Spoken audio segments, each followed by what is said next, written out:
Good morning sir. Hello, కూర్చోండి. Thank you. What can I do for you? మరేం లేదండి, మా నాన్నగారు. Just minute.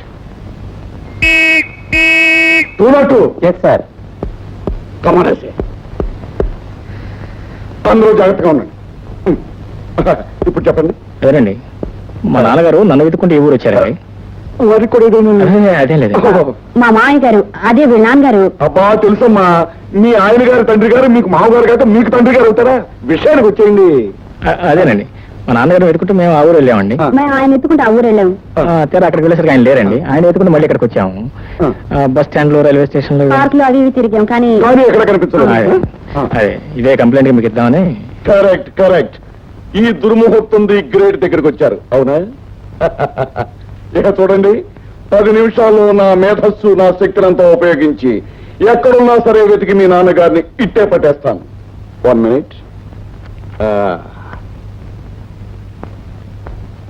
మీ నాన్నగారి పేరేమన్నారు? కె శంకర్రావు అండి. Okay, it's all. K Shankar Rao. Inspector గారు, అదే దుర్మూర్తి గారు మీరు. హలో డాక్టర్ గారు, కూర్చోండి. How are you? Fine. Hello doctor uncle. ఇదేంటి మీరు ఇక్కడ? ఒక్క నిమిషం తర్వాత మాట్లాడతాను. అవును, మీ ఇన్స్పెక్టర్ గారు ఎక్కడ? ఇన్స్పెక్టర్ గారు ఎక్కడ? ఏవో చిన్న చిన్న కేసులు చూసుకోవడానికి బయటకు వెళ్ళాడు. పెద్ద పెద్ద కేసులన్నీ నా నెత్తి మీద పడేస్తాడు. అవన్నీ నేను చూసుకోలేక చచ్చిపోతున్నాను. సరే అంకుల్, మీకు ఇన్స్పెక్టర్ పని ఏంటి? ఏం లేదు మురళి, సరిగ్గా నీలాగే ఉన్నాడు ముసలాయన. నాకు రోడ్డు మీద కనిపించాడు. పాపం ఆయనకి ఊళ్ళో నాన్న వాళ్ళు ఎవరు లేరట. ఆరోగ్యం కూడా బాగోలేదు. తీసుకెళ్లి నా డిస్పెన్సరీలో జాయిన్ చేశాను. ఎందుకైనా మంచిదని స్టేషన్ లో రిపోర్ట్ ఇద్దామని ఇలా వచ్చాను. పేరున్నారు? కె శంకర్రావు అండి. కె శంకర్రావు.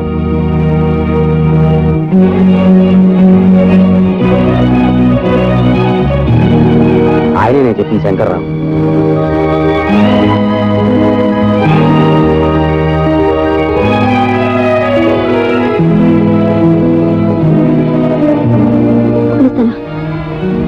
ఏ శంకర్రావు గారు, శంకర్రావు గారు, 1 minute.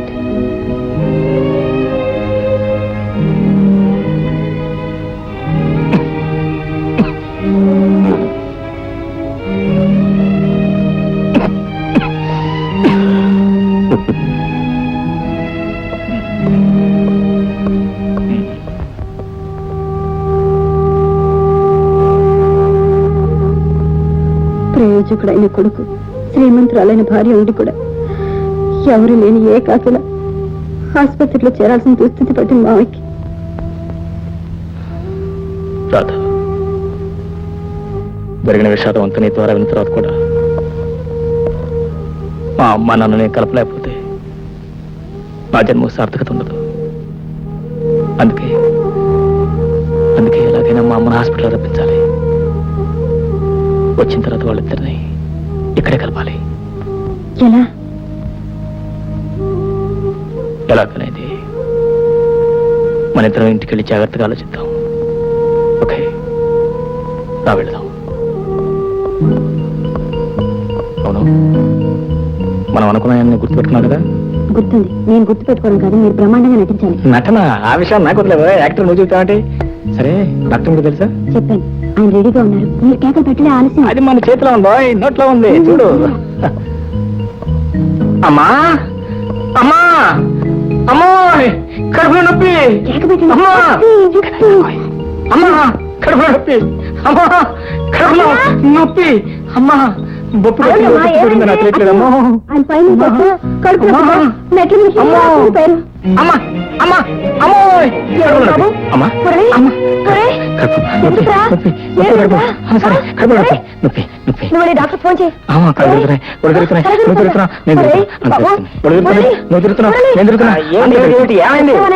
తల తిరుగుతుందంట, కడుపు నొప్పంట. అడుపులో నొప్పి ఎక్కడా? నీకేమైనా గుర్తుందా? కడుపు నొప్పంటే ఎక్కడ అంటావే నువ్వే? డాక్టర్ కాస్త చూడవయ్యా బాబు. హాస్పిటల్ తీసుకెళ్దాం. డాక్టర్ అంకుల్, నా పాటలన్నీ సక్రమంగా ఉన్నట్టే కదా? ఏ పాటలు ఉన్నాయో ఏం లేవో మొత్తం చెకప్ చేసి చెప్తాను. ఒక్క నిమిషం ఓపిక పట్టు. అమ్మో, అమ్మాయి ఎవరైనా కొట్టేశారు. ఓకే. అవును మురళి, నెత్తి ఇంతకు ముందు ఎప్పుడన్నా వచ్చిందా? ఇంతకుముందు ఎప్పుడు రాలేదు, ముందు రాదు కూడా. రాదని నువ్వు ఎలా చెప్పగలవు? మీరు ట్రీట్ చేసిన అంకుల్ ఇంకెందుకు వస్తుంది? కడుపులో ఎలా ఉంది? ఏం లేదమ్మా, మొత్తం చెకప్ చేశాను. కడుపులో బల్ల ఏమీ లేదు. ఏముందా? నువ్వు నోరు మూయరా. 4 రోజులు ఇక్కడే ట్రీట్మెంట్ తీసుకుంటే అంతా సెటరేట్ అయిపోతుంది. 4 రోజులా? ఆ. ఒరేయ్, సమయానికి భోంచేసి ఆరోగ్యం చూసుకుంటే కడుపులో నొప్పి వస్తుందారా? నువ్వు నా మాట వింట కదరా అసలు. మీరేం భయపడకండమ్మా, నేను ఉన్నా కదా. MBBS 14 ఏళ్ళు చదివి మరీ పాస్ అయ్యాను. నా పునాది చాలా స్ట్రాంగ్. అవునత్తయ్య, సమయానికి డాక్టర్ గారు అక్కడ ఉన్నారు కాబట్టి సరిపోయింది. లేకపోతే నాలుగు ఎవరు పోయేది కదా ఎవరు? ఒరే, ఈ హాస్పిటల్ అట్మాస్ఫియర్ చూస్తుంటే నాకు తల తిరుగుతుంది, గుండెలో తెరదరా కొట్టుకుంటుంది. మీరు ఇంటికి రెస్ట్ తీసుకోండి అమ్మా, నేను మురళిని జాగ్రత్తగా చూసుకుంటాను. ఆహా, వీళ్ళు ఇక్కడ వదిలేసి వెళ్ళడమే. హాస్పిటల్కి వచ్చాక భయం దేనికమ్మా? అవునత్తయ్య, అసలు మీ ఆరోగ్యం బాగుంటలేదు. మీరు ఇంటికి నేను చూసుకుంటానుగా. వెళ్ళమ్మా. మీరు వెళ్ళానమ్మా. వెళ్ళండి. అయితే నేను వెళ్ళి సాయంకాలం వస్తాను. డాక్టర్ గారు మంది ఇస్తే తీసుకోవాలి. చేదుగా ఉంటే మానేయకూడదు బాబు. చేదుగా ఉందని పారేస్తే ఇంజక్షన్ ఇచ్చారు. బాబోయ్, వద్దండి, వాడు తట్టుకోలేడండి. బాబు, నేను వెళ్ళరానా? అలాగే. మీ పదండి, జాగ్రత్తగా చూసుకోండి. రెస్ట్ తీసుకోమ్మా. రాధా, అమ్మ జాగ్రత్త. వరండాల డోర్ దగ్గర. డాక్టర్ చెప్పిన మాటలు విని వాడు కరెక్ట్ గా మందులు తీసుకుంటా. ఏంటమ్మా? ఏమి నేను ఆయన దగ్గర ఉంటాను. మీరు సాయంత్రం తప్పకుండా వస్తారుగా? తప్పకుండా వస్తా. ఏమిటా అత్తయ్య, ఇంట్లో పని వాళ్ళంతా ఏం చేస్తున్నారో ఏమిటో నాకేం అర్థం కాదు. ఆయన పరిచయం చేయాలంట. సాయంత్రం ఆయన ఫోన్ చేయకూడదంట అత్తయ్య. మీరు చౌకాసి తీసుకొస్తారుగా? తీసుకొస్తానమ్మా. మర్చిపోరుగా? మర్చిపోరు. తప్పకుండా తీసుకొస్తారా? నువ్వు వెళ్ళి మురళికి ఏం కావాలో చూడు, నేను సాయంత్రం వస్తాను.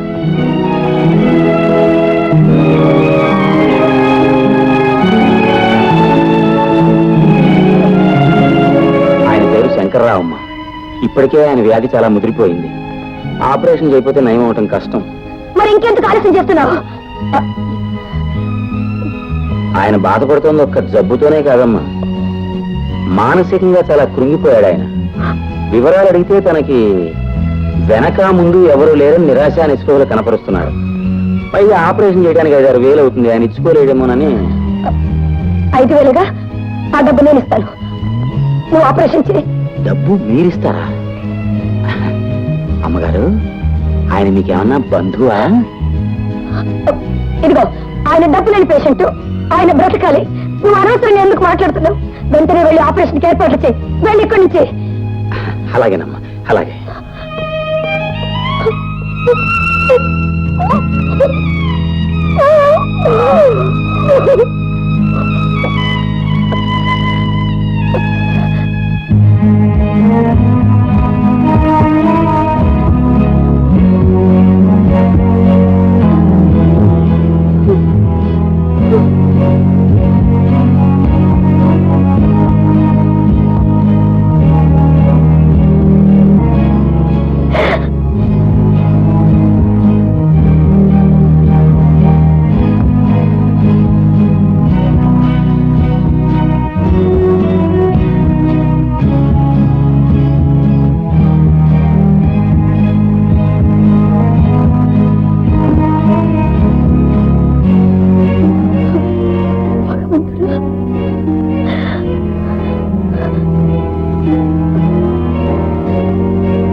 Uncle, operation successful.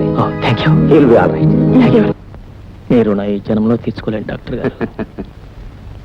ఏ ఆధారం లేని నాకు ఆశ్రయం ఇచ్చి ఫీజు కూడా తీసుకోకుండా ఆపరేట్ చేశారు. నేనేం ఉచితంగా ఆపరేషన్ చేయలేదండి మీకు. నా ఫీజు నాకు ముట్టింది. ఫీజా? అవును. ఏ ఆధారం లేని వాళ్ళకి దేవుడే ఆధారం అంటారు. మిమ్మల్ని మాత్రం ఓ దేవత ఆదుకుందండి. ఎవరా దేవత? పార్వతమ్మ గారు. ఏ పార్వతమ్మ? అదే మన ప్రభాకర్ కెమికల్స్ పార్వతమ్మ గారు.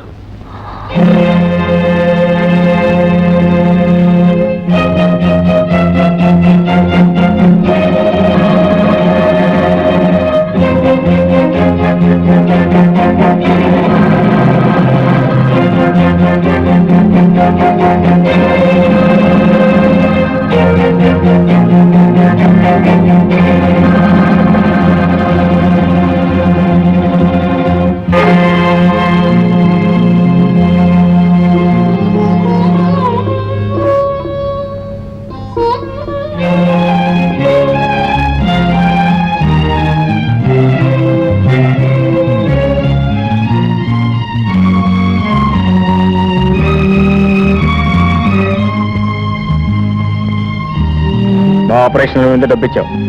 నా మాంగళ్యాన్ని కాపాడుకోవడానికి. నన్ను కాపాడమని నేను ఎప్పుడైనా యాచించానా? లేదు, కానీ నా బాధ్యత నా చేత ఆ పని చేయించింది. బాధ్యత? నీ బాధ్యత ఏంటో నీకు తెలుసుంటే మన జీవితాలు ఇలా చెదిరిపోయిండవు కా. తీసుకో.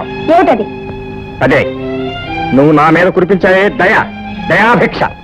దానికి మీరేం పేరు పెట్టినా ఆపరేషన్ జరగటం వల్లే మీరు బ్రతికారు. అలా బ్రతికినందుకు సిగ్గుపడి చూస్తున్నా. మా పేదలకు నన్ను కృంగతీస్తున్నా. నా ఆత్మాభిమానాన్ని నీలాంటి ధనవంతులు డబ్బుతో కొల్లేరని మళ్ళీ మళ్ళీ చెప్పడానికి వచ్చా. అందుకే మా అమ్మ జ్ఞాపకార్థం నా ప్రాణప్రదంగా చూసుకుంటున్నా లాకెట్ను కూడా అమ్మేసి డబ్బు తీసుకొచ్చాను. తీసుకో. ఇచ్చిన డబ్బు తిరిగి తీసుకోవటం అనేది నా జీవితంలో జరగలేదు, జరగదు. ధనవంతుల దయాభిక్ష మీద ఆధారపడి బ్రతకటం నా జీవితంలోనూ జరగలేదు. నేను పోతే నీ మెడలో మాంగళ్యం ఉండదన్న భయంతో నన్ను బ్రతికించావు, కానీ నా మీద జాలిపడి ప్రేమతో మాత్రం కాదని నాకు బాగా తెలుసు. తీసుకో, తీసుకొని డబ్బు. ఒరే రంగయ్య, అమ్మా ఇట్లా ఆ డబ్బు తీసుకో. అమ్మగారు, ఆ డబ్బు నీది, దాంతో నువ్వేమైనా చేసుకో. పట్టుకెళ్ళు, వెళ్ళరా అక్కడి నుంచి. భాగ్యాన్ని చూసి మురిసిపోతూ సౌభాగ్యాన్ని కూడా లెక్క చేయని ఇలాంటి స్త్రీని నేను క్షమించిన ఆ దేవుడు క్షమించడు.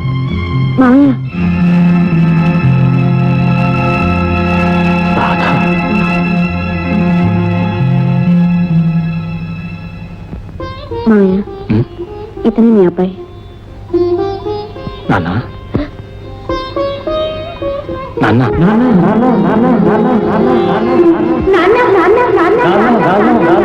నాన్న,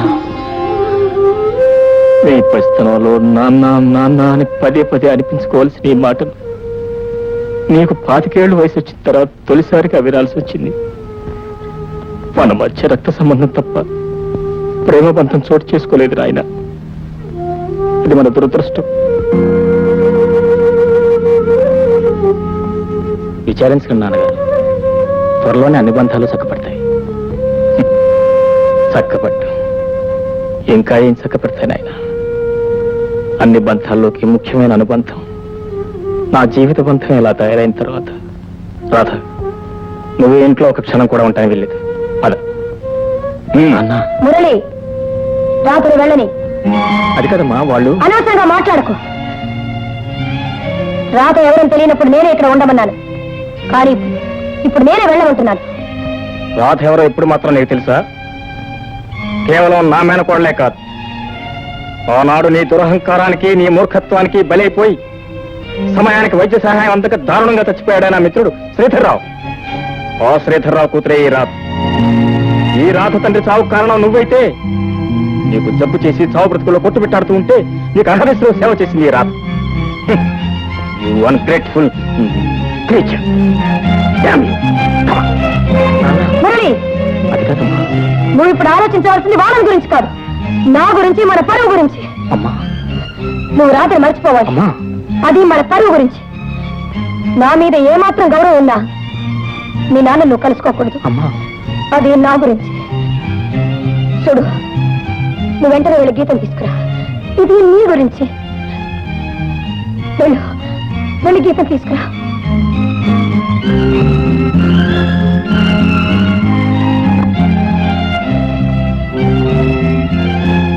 రాధ, ఏ హాస్పిటల్లో ఉంటానని నాకు మనస్కరించట్లేదు.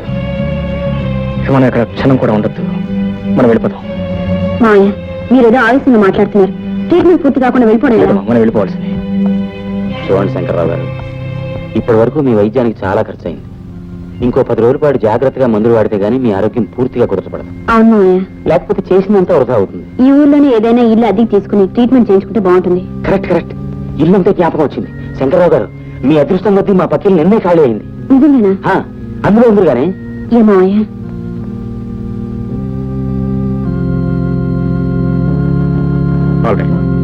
రండి రండి. నాన్నగారు, బాబు నువ్వా? ఇంటికి వెళ్దానండి నాన్నగారు. ఇంటికే? ఏ ఇంటికి బాబు? మన ఇంటికి. అది మన ఇల్లు కాదు బాబు, మీ ఇల్లు, మీ అమ్మిల్లు.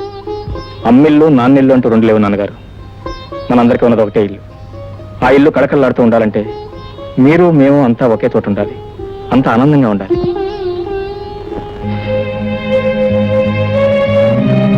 మీ ఆవేదన నాకు అర్థమైంది బాబు. కానీ మీ అమ్మ నేను కలిసి ఉండే అవకాశం ఈ జన్మకు లేదు, ఇక రాదు. ఎందుకు రాదు నాన్నగారు? మీ ఇద్దరి మధ్య ఎప్పుడో వచ్చిన ఒక చిన్న మనస్పర్ధ వల్ల జీవితాంతం ఇలా పంతాలు పట్టింపులతో విడివిడిగా బ్రతుకుతూ బాధపడుతున్న కూర్చుంటారా? నేను మాత్రం ఈ ఒంటరి బ్రతుకు కావాలని కోరుకున్నాను బాబు. మీ అమ్మ మూర్ఖత్వంతో మన జీవితాల్లో అలా తయారయ్యాయి కాబట్టి ఎప్పటికైనా సరిదిద్దుకోమంటున్నాను. అమ్మ పైకి చెప్పుకోలేకపోయినా తనలో తనే ఎంతో కుమిలిపోతుంది. అభిమానం అడ్డొచ్చి తప్ప మీ మీద అనురాగం లేక కాదు. ఆత్మాభిమానాలు మీ ఇద్దరి మధ్య అడ్డుగోడలా వేధిస్తున్నాయే కానీ అనుబంధాలు లేక కాదు నాన్నగారు. అనుబంధాలు ఏమిటి? అనుబంధాలు మీ అమ్మ కట్టిన తాళికే విలువించింది తప్ప కట్టుకున్న భర్తను గౌరవించడం తెలుసుకోలేకపోయింది. ఇక మేమిద్దరం కలిసి జీవించడం జరగని పని. ఎందుకు జరగదు నాన్నగారు? ఎంతసేపు మీ ముండి పట్టుదలతో మీరు మాట్లాడుతున్నారు తప్ప మీ కొడుకు పరిస్థితి ఉంటే ఒక్కసారి ఆలోచించారా? ఇన్నాళ్ళు నా తండ్రి ఎవరో నాకు తెలియకుండా బ్రతికాను. ఇప్పుడు తెలిసిన తర్వాత కూడా అలాగే తండ్రి ఎవరో తెలియకుండానే బ్రతకమంటారా? నో, మీరు నాతో వస్తే తప్ప నేను ఇక్కడి నుంచి వెళ్ళను. నేను ఇక్కడే ఉంటాను, మీ దగ్గరే ఉంటాను. వద్దు బాబు, నీ తల్లి నన్ను వదులుకోగలిగిందే కానీ నిన్ను వదులుకోలేకపోయింది. నన్ను వదిలి బ్రతకగలిగిందే కానీ నిన్ను వదిలి బ్రతకలేకపోయింది. అంతేకాదు, తల్లి నుంచి బిడ్డను వేరు చేసి అన్న అపకీర్తి నాకు అంట కట్టొద్దు. తండ్రిగా నా ఆశీస్సులు నీకు ఎప్పుడూ ఉంటాయి. నా మీద గౌరవం ఉంచి నువ్వు రాత్రి మర్చిపోయిన ఆయన మళ్ళీ ఎప్పుడు ఇంట్లో అడుగు పెట్టొద్దు. అంతేనంటారా? మా మాటకంతే. I'm sorry. I'm sorry. Okay.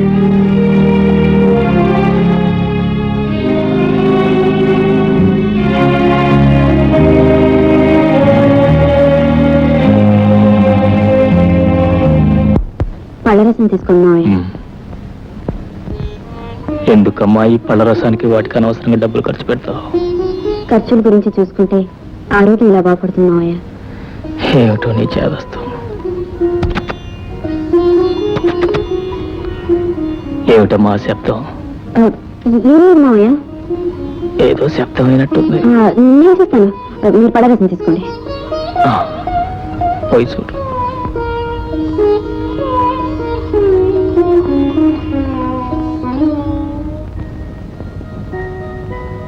నాన్నగారు ఒంట్లో ఎలా ఉంది? మందులు వాడుతూనే ఉన్నాను, కానీ గాయపడ్డాను మనసుని ఎలా బాగు చేయాలో నాకు అర్థం కావట్లేదు. Don't worry. మా అమ్మగారిని నాన్నగారిని తప్పకుండా కలపాలనే ధైర్యం నాకుంది. మా అమ్మ మనసు మార్చడానికి నేను ప్రయత్నిస్తాను, నాన్నగారు మనసు మార్చడానికి నువ్వు ప్రయత్నించు. ఓకే? ఓకే, వస్తాను. బాయ్. రఘుపతి రాఘవ రాజా రామ్ పతిత పావన సీతారాం. రఘుపతి రాఘవ రాజా రామ్ పతిత పావన సీతారాం. రఘుపతి రాఘవ రాజా రామ్ పతిత పావన సీతారాం. రఘుపతి రాఘవ. తులసి, తులసి, ఏమిటే చెప్పా చేయకుండా సన్యాసులు కలిసిపోయావు? చిచి, ఎవరన్నా చూస్తే మన పరువు పోతుంది. పిచ్చివాడా, తులసి లేదు గెలసి లేదు, చైతి. వైరాగ్యంతో పాటు నీకు పిచ్చి కూడా పట్టిందనమాట. నాటు వైద్యం చేసి చేసి నీకు మెంటలు వచ్చిందా తులసిదళం? ఇదిగో నేను ఇంటికి తీసుకెళ్లి స్పెషల్ వైద్యం చేయిస్తాను. పద. నువ్వెవరువో నాకు తెలియదు. పిచ్చాసుపత్రి నుంచి పారిపోయి వచ్చావా నాయన? మాట్లాడకుండా పద, నువ్వు ముందుంటికే. చెయ్యదురు. నువ్వు వస్తావా రావా? వదలమంటుంటే. నిన్ను పోలీసులు పట్టిందని చెప్తున్నాను. వదలు. నువ్వు మాట్లాడకుండా పద. వదలమంటుంటే. పద ముందుంటికి, పద. వదలు. ఇదిగో, నువ్వు మర్యాదగా రా ఇంటికి, లేకపోతే ఇప్పుడు అనవసరంగా గొడవ అయిపోతుంది ఎవరో చెప్తున్నాను. నాకు తెలీదు. చెయ్యదు. చెప్పిన మాట విను. తులసిదళం, నా మాట. ఏంటి అలా పొదలుకుంటున్నారు? మీరా? మీ భార్య గారు సన్యాసుల్లో కలిసిపోయి ఇంటికి రానంటున్నారా? అవునండి, పొద్దున్న నేను ఇంటి నుంచి బయలుదేరేటప్పుడు బాగానే ఉంది. ఏమిటమ్మా ఇది? భర్తుండగా మీరు సన్యాసుల్లో కలవటమా? హాయిగా ఇంటికి వెళ్ళి కాపురం చేసుకోండి అమ్మా. సిగ్గులేదు. ఆ రోజు నాతో కాపురం చేయి మగడ అంటే పెళ్ళానికంటే డ్యూటీ ముఖ్యమని నన్ను వదిలేసి వెళ్ళిపోయావు. ఇన్నాళ్ళ తర్వాత మళ్ళీ కనిపిస్తే ఇంకొకటి వెళ్ళమంటావా? ఏమిటండి కేసులో అడ్డం తిరిగింది? నువ్వు నా భార్య చిత్ర. డాక్టర్ గారు, ఈవిడ మీ భార్య తులసిదళం గారు కదండి, నా భార్య చిట్టి. ఇదే తిరకాసు. నమస్కారం చిట్టి గారు. హెడ్ గారు, మీరు కలుసుకున్నారు కాబట్టి ఆవిడ మీ ఇంటికే తీసుకెళ్తారో పోలీస్ స్టేషన్కి తీసుకెళ్తారో మీ పోలీస్ స్టేషన్ ఎందుకండి? పోలీస్ స్టేషన్ అని ఇదిగో ఇంతవరకు తెచ్చుకున్నాం. ఇక పోలీస్ స్టేషన్ కాదండి, సరాసరి ఇంటికే తీసుకెళ్తాను. సరే, జంటగా మా ఇంటికి రండి. మీ ఫ్యామిలీ మా ఫ్యామిలీ కలిసి భోజనం చేద్దాం. వస్తాను చిట్టి గారు. అలాగేనండి.